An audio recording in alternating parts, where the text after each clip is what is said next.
Yeah, there it is. Tell me to meet me at the corner of Park and Lex after school. Yeah. So he's making a joke like we're little kids. Yeah. Now, we're schooling him. Yeah, he's scared. He will not do it live because he knows he will get manhandled. He didn't respond and say do it taped, did he? Oh, no, he didn't say anything about that. But Look, at this point, I'll even do it taped. Because I'm going to tape it, and then I'm going to show what they turned it into. Yeah, we take our own camera crew in there and show them what really happened. Yeah. All right, Joe Biggs, we'll have more on this tonight. Nightly News Tonight 7. We're going to get into some victories we're having right now on GMO that they said was good for you.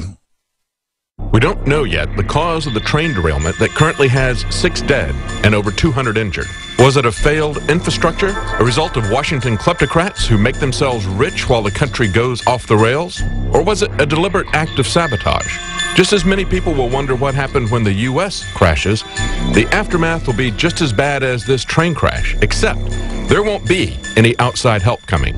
This horrific train crash is a metaphor for the trends that are about to derail and crash our economy and nation. We just saw a train robbery by Drug Enforcement Agency thugs taking $16,000 in cash from a man for no other reason than that they could get away with it. Our legal infrastructure and our economic infrastructure are broken down. Like 2 rails of a train track, these foundations of our country are crumbling. And it's not benign neglect, but the deliberate sabotage of our nation and our economy. This is David Knight reporting for Infowars.com. Now Monsanto has been derated from a good investment by major investment firms to a risky, bad investment. Their profits are in trouble. McDonald's is in trouble. They're both an allied operation. This is Frankenfood. And they get up there and they lie. And they say, oh, it's just like George Washington Carver crossing 2 tomatoes. No. Because those tomatoes are closely enough related that they're able to breed together. But just like if you get a donkey and a horse, very similar, to have sex, they can procreate, but they have a sterile offspring. It's called a mule. I'm not a geneticist, but I know these basic things. It's like a liger. A tiger and a lion, you can breed them. The offspring, a liger, is sterile. What happens when you breed 2 tomatoes together that are further enough apart that they're able to get together and share their different traits, but they don't produce seeds, or the seeds don't produce more fruit? Tomato is a fruit, for those that didn't know. They've gone beyond that and created GMO where you'll have 5, 10, 15, 20, 30 traits in it, where it lasts longer, it doesn't die. Bugs can't eat it. If they do eat it, they die because there's a natural pesticide produced. Then they argue, well, it's a natural pesticide. Yeah, but you boost it 1,000 times or more. Yeah, the plant produces a pesticide or invites a fungus to grow on it that's poisonous, but it's not at that level. It's not inside the plant. You wash it off. Didn't used to kill the honeybees. And that's all 20, 30-year-old technology that's wreaking havoc right now. But as all this comes out, the system is panicking. At the bottom of the hour, our guest will be with us for the hour. I will do a 5-minute news blitz on incredible economic news, incredible world news, just over-the-top intel. And we've got economists coming out, mainline ones, with headlines like this. Millions upon millions of people are going to die on a worldwide scale when the debt bubble burst. I mean, video, student confronts Jeb Bush, your brother created ISIS. Iowa man arrested for Facebook post calling for murder of white cops. Roomba maker to develop smart robots to surveil your home. Manslaughter charge against black officer in gray case derails race agenda in Baltimore. Video, Marines practice of doing citizens inside internment camps. That's linked on drudgereport.com. It's on Infowars.com. Rand Paul visits secret room to read Obama trade, the SPP, or the TPP, calls for public release of deal. Yeah, it's thousands of pages long. There's a photo in the article. It's a locked door. They search you. You can't have anything on you. And then you go in, and that's since lawmakers demanded to see it a few months ago. For the last 2 years, while they've been writing this, the corporate lawyers globally, for this Asia partnership, Congress can't see it. I mean, just think about that. And it's the same thing. Who sits on these boards? Monsanto. Who sits on the IMF? advisory boards. Who sits on the World Trade Organization board? You guessed it, Monsanto representatives. Who sits over the FDA and EPA? Monsanto. And back when I would get Jeffrey Smith and Percy Schmeiser and others on, Monsanto was suing people that criticized them then with slap suits. They were, and they still do. But that intimidation didn't work. Folks that brought you Agent Orange, dioxin, dumped in black communities. I mean, the people that brought you aspartame, they bought Searle. They couldn't get it approved in the 70s. They got it approved in 1981. Now admitted to absolutely give you cancer, you name it. Kill monkeys in lab tests. I mean, this isn't a joke. Monsanto is the most devilish company I could think of. I mean, they really are wicked. And now the world is waking up. Every couple days, a new country's banning the importation. Every new studies have come out linking it to cancer in humans. The UN has come out. I mean, humanity is awakening. And by the way, it didn't come from the top. It was the UN scientist. So more and more, just like FDA scientists in 2000 and again a few years ago, almost unanimously, it was like 99% of them sent letters to their bosses saying hydrofluorosilicic acid is causing bone cancer, brain damage, IQ reduction. Here's our studies. Here's our Harvard studies. It needs to be pulled out of the water. It doesn't help the teeth. You need a little bit of calcium fluoride. This is hydrofluorosilicic acid. If you're going to put it in there, you need to put a little bit of calcium fluoride. This is deadly poison. They just reduced it by half in the water and have now banned it in all pesticides. Already banned worldwide. We're having some devastating victories right now. And this is very exciting. And the man spearheading so much of this, we sell his books and his films. Jeffrey Smith is international best-selling author, award-winning filmmaker, executive director of the Institute for Responsible Technology, and a leading spokesman on the health dangers of GMOs, the most recognized consumer advocate promoting healthier, non-GMO choices. And he's the author of the documentary and the book, Genetic Roulette. He's the executive director of the Institute for Responsible Technology, non-GMOshoppingguide.com, responsibletechnology.com, seedsofdeception.com. And find all his books and films at InfoWarsStore.com and support both of our operations. Jeffrey, am I overstating? And it doesn't mean we're overall winning the war. We've been losing it horribly. America's the dumping ground for everything. We know that, the test tube.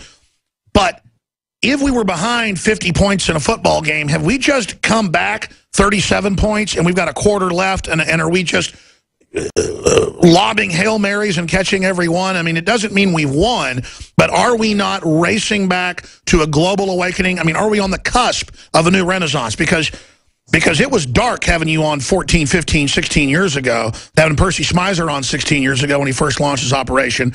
Now it seems like, courts are coming out admitting Monsanto planted their stuff on their crops. Monsanto's having things reversed. I want to talk about how they're striking back, part 2 of this interview, but am I accurate with you at the center of this, who testifies to, major political bodies worldwide? Where are we right now in the global fight to not have poison food? Well, we're definitely winning, Alex, and the chief victory is among consumers. As you know, in 1999, consumer concern on GMOs caused a tipping point of consumer rejection. And it was this very specific moment in time when the food companies realized that using GMOs was going to cost them money. And that moment in time was April 27th, when Unilever said no more GMOs in its European brands. The next day, Nestle's said no more GMOs in its European brands. The next week or two, everyone else followed. That tipping point of consumer rejection occurred in the natural products industry in the United States in 2013, when Whole Foods announced that when a product becomes third-party verified as non-GMO, it increases sales by 15 to 30%. Immediately, thousands of products were enrolled in verification. There's over 30,000 non-GMO verified products in the United States that tipped the natural products industry. Now we see products like Cheerios and Grape Nuts and Ben & Jerry's and Target Home Brands and soon Hershey's all declaring non-GMO on their package. As soon as they start increasing in market share in the United States, the rest of the food industry will realize, I can't wait till my chief competitor goes non-GMO before me, or I'll start losing customers. So we're looking for a tipping point of consumer rejection in the United States this year, or at the very latest next year, and we think there'll be a clean out of GMOs and direct ingredients over the next 3 years, and for animal products over the next 5. And Monsanto is caving in all over the world and pulling its push in Europe for GMOs. I liken this to Hitler's collapse on the Eastern Front, launching a counteroffensive on the Western Front at the Battle of the Bulge. I think that's the point we're at. If we beat them at the Battle of the Bulge in the next couple of years, I believe we're seeing a collapse-level event of these operators. Not only that, but we just got incredible ammunition from the World Health Organization last month that declared Monsanto's Roundup and its active ingredient glyphosate as a probable carcinogen. Since then, 30,000 Argentine medical doctors have petitioned their government to ban it. The federal prosecutor in Brazil has said that their government should ban it. The president of Colombia said they're no longer going to use it to spray on the cocoa fields to eradicate that trade. It was banned in Richmond in California, and it continues to be the subject. Pardon? Bermuda just banned it? Bermuda. So what's happening now is all over the world, they're realizing that Monsanto actually has known about these health dangers for decades. In fact, an EPA document became available showing that there was concerns about cancer back in the late 1980s. Similarly, there was evidence showing birth defects back in the 1980s that had been covered up by Monsanto and regulators. And it turns out in Argentina, the peasants that are sprayed with this Roundup or glyphosate have much higher levels of birth defects, 400% increase region-wide, 70 times in one hospital, and an increase in cancer of 300% in one area and higher in other regions.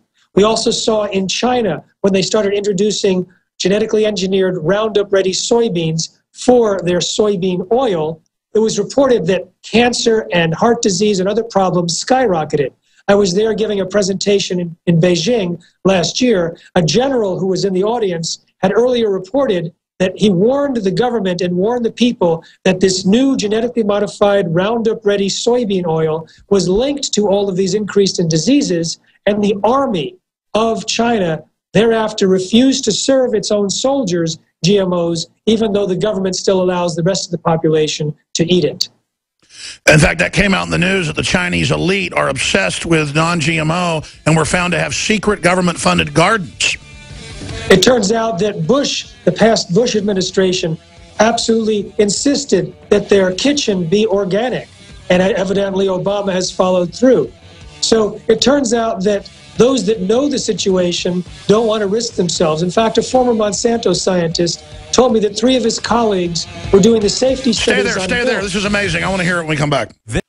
Now they're coming out and saying, that words are going to be copyright where you supposedly can't use them in language. They're now saying you can't work on your own car.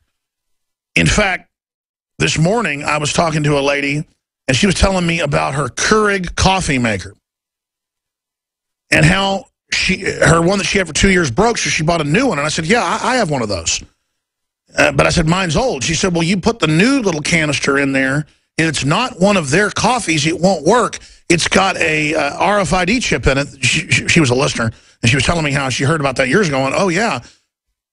And so you have to go in and basically put tape over it or cut the chip off so that her other, in this case, she said organic coffee, we were having an organic discussion at the gym, would go in there.